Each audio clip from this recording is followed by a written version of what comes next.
আসসালামু আলাইকুম রহমতুল্লাহ। আপনারা কি সবাই ভালো আছেন? আলহামদুলিল্লাহ। আমি প্রায় 14 বছর কারাগারে থাকার পর আজকে সকালে মুক্ত হলাম। আমি এখন মুক্ত, আমি এখন স্বাধীন। এটা স্বাধীন দেশে আমি স্বাধীন নাগরিক। সম্মানিত ভাই ও বন্ধুগণ, যেহেতু আমরা রাস্তা বন্ধ করে এখানে সমাবেশ আয়োজন করেছি যাতে জনগণের কষ্ট না হয়, এবং আমি যেহেতু নির্দেশ দিয়েছেন খুবই সংক্ষিপ্ত কথা বলার জন্য, আমি শুধু কয়েকটি বিষয় আপনাদের সামনে কথা বলবো। আল্লাহ যদি তৌফিক দান করেন, যদি বেঁচে থাকি অবশ্যই আপনাদের সাথে বারবার দেখা হবে ইনশাআল্লাহ। আমি সর্বপ্রথম আমাদের মহামান্য আদালতকে ধন্যবাদ জানাইতে চাই। তারা ন্যায় বিচার প্রতিষ্ঠার একটা অগ্রণী ভূমিকা পালন করছেন। এতদিন ন্যায় বিচার ছিল না, আদালতকে ব্যবহার করা হয়েছে। এই জন্য আশা করি আমরা সামনের দিনগুলোতে আমাদের আদালত জনগণের আশা আকাঙ্ক্ষা অনুযায়ী তারা জনগণের ন্যায় বিচার যাতে পায় সেই ব্যবস্থায় তারা করবেন। আমি ধন্যবাদ জানাতে চাই আমার মামলায় যে সব আইনজীবী নিয়োগ করা হয়েছিল, আমি যতদূর পত্র পত্রিকার মাধ্যমে জানতে পেরেছি, পড়তে পেরেছি, অত্যন্ত সাবলীল সুন্দর যুক্তি উপস্থাপন করার মাধ্যমে আমার মামলার অসারতা দুর্বলতা সমস্ত কিছু প্রকাশ করতে পেরেছেন।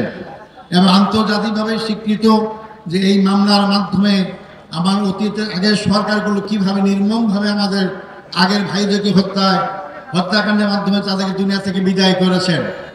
সম্মানিত ভাই বন্ধুগণ, আমি এরপর ধন্যবাদ জানাতে চাই যাদের কারণে আজকে মুক্ত হওয়ার সুযোগ পেয়েছি।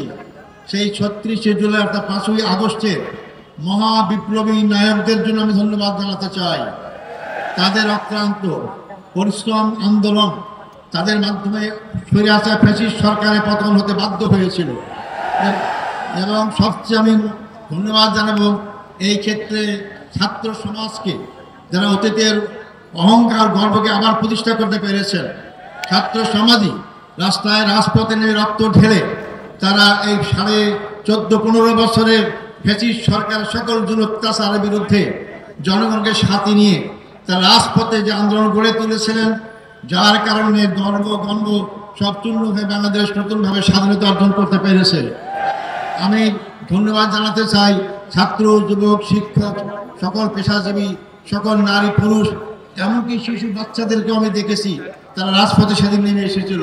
সবাইকে আমি ধন্যবাদ জানাতে চাই।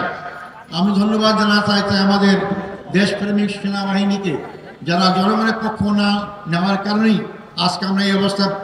এই ঈদে জামা জুতো অ্যাক্সেসরিজের ডিসকাউন্ট।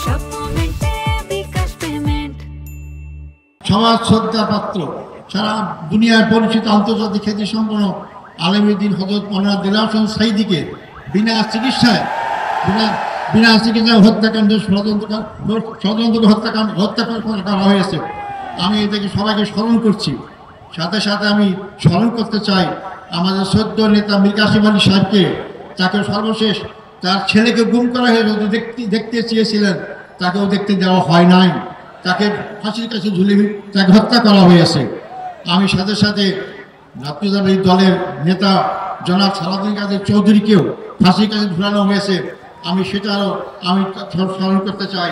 সম্মানিত ভাই বন্ধুগণ, আমরা এর মধ্যে হারিয়েছি জেলখানায় আমাদের সেই শ্রদ্ধেয় নেতা অধ্যাপক গোলাম আজমকে, আমরা হারিয়েছি আমাদের মৌলানা আবুল কালাম মোহাম্মদ ইউসুফ সাহেবকে, হারিয়েছি আমরা 5 বারের নির্বাচিত এমপি মৌলানা আব্দুল সোহান সাহেবকে আমরা হারিয়েছি। এরপরও আমি বের হয়ে দেখতে পেলাম আমাদের সামনে এখন তারা নেই। আমাদের আমিরের জামাত, এখনকার আমির জামাতের পূর্বের যে আমির আছেন মকবুল আহমদ সাহেব এবং নাজির আহমদ সাহেব, সবাইকে শ্রদ্ধা আমরা স্মরণ করছি। এবং তার শোক সন্তপ্ত পরিবার সদস্য সহ সবার কাছে আমি তার সমবেদনা জ্ঞাপন করছি। আল্লাহ তাদের সবাইকে ধৈর্য ধারণ করে তৌফিক দান করুন। সম্মানিত ভাই ও বন্ধুগণ, আমি এই প্রসঙ্গে বলতে চাই, এই হত্যাকাণ্ডের সঙ্গে যারাই যে পর্যায়ে জড়িত সবাইকে আইনের আওতায় এসে তাদের বিচার করা হোক। আমার বলতে চাই, যারাই হত্যাকাণ্ডের সাথে যেখানে যে পর্যায়ে জড়িত সবাইকে আইনের আওতায় নিয়েছে, তাদেরকে বিচার করা হোক। নাহলে এই খারাপ সংস্কৃতি চালু থাকবে। এখান থেকে বেরিয়ে আসতে হবে আমাদেরকে। সম্মানিত ভাই ও বন্ধুগণ, আমি আপনাদের কাছে অনুরোধ করতে চাই, আমার জন্য আন্তরিকভাবে দোয়া চাই আপনাদের কাছে। আমার অপরাধ কি ছিল? আমার অপরাধ ছিল ওমা নাকামু মিনহুম ইল্লা আন আইয়ুমিনু বিল্লাহিল আজিজিল হামিদ। আল্লাহর প্রতি বিশ্বাস, এটাই তো আমার অপরাধ ছিল, আর অপরাধ নাই। আমি তো আপনাদের কাছে দোয়া চাই যে অপরাধের কারণে ফাঁসির কাষ্ট থেকে আসে আমি এর কাছে ফুলের মালা পাচ্ছি, রশি গলা সেটাকে ফুলের মালা পাচ্ছি। আমি যেন আজীবন সেই ইসলামী আন্দোলনে আমার জীবন থাকতে, রক্তবিন্দু এক ফোঁটা থাকতে এই আন্দোলনে যদি শহীদ হিসেবে মৃত্যুবরণ করতে পারি, সে তৌফিক আপনাদের কাছে কামনা করতে চাই। আমাদের সবাইকে মৃত্যুবরণ করতে হবে, মনে রাখবেন। আজ হোক কাল হোক মৃত্যুবরণ করতেই হবে। মৃত্যুর হাত থেকে বাঁচতে পারবো না। আব্দুল কাদের মোল্লা ভাই আমার আমির ছিলেন, একটা কথা আমাকে প্রায় বলতে, আদার ভাই আমরা যেভাবে গুনাহগার, আমরা এই সব নিয়ে কাল পর করে জান্নাত পাবো না। জান্নাত করে একটাই মাত্র পথ, তা আমাদের শাহাদাত বরণ করা। তো শাহাদাতে আমাকে জান্নাত দিতে পারে। তাই যে দল, যে জাতি, যে ব্যক্তি শাহাদাত তামান্না করে এগিয়ে যায়, সেই দল, সেই জাতিকে কেউ দমাতে পারে না। সম্মানিত ভাই এবং বন্ধুগণ, সেই দোয়া করার সাথে সাথে আপনাদের সবাইকে, সবার মাধ্যমে সারা বাংলাদেশের আপনার জনসাধারণকে আহ্বান করতে চাই, আসুন এই দেশ আমাদের, এই দেশ আমাদের সবার।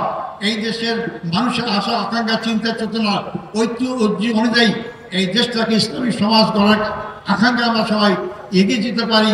আল্লাহ অবশ্যই আমাদের সাথে থাকবেন ইনশাআল্লাহ। আমি আর বিলম্ব করবো না, যেহেতু আপনারা রোদ্রে কষ্ট পাচ্ছেন। আপনারা আমার জন্য দোয়া করবেন। আমার আর পাওয়ার কিচ্ছু নাই। আমার জীবনে যদি আমরা এখানে আল্লাহর দিন প্রতিষ্ঠা দেখে যেতে পারি, এর চেয়ে বড় পাওয়ার কিছু নাই। আপনাদের সবাই সেই দিন প্রতিষ্ঠা আন্দোলনে যার যার জায়গা থেকে যে ভূমিকা রাখা দরকার, সেই ভূমিকা সবাই রাখবেন, এই আশাবাদ ব্যক্ত করে সাংবাদিক বন্ধুগণ, ফটোগ্রাফার যারা এখানে আসছেন, যারা আজকে আমাদের এখানে উপস্থিত হয়েছেন, তাদেরকে আমি ধন্যবাদ জানাতে চাই। এবং যারা যেভাবে আমাকে সহযোগিতা করেছেন, তাদেরকে ধন্যবাদ জানাতে চাই। আবারও আমি আপনাদের কাছে আমার জন্য দোয়া কামনা করে আমার বক্তব্য এখানে শেষ করছি। আসসালামু আলাইকুম রহমতুল্লাহি ওয়া বারাকাতুহু।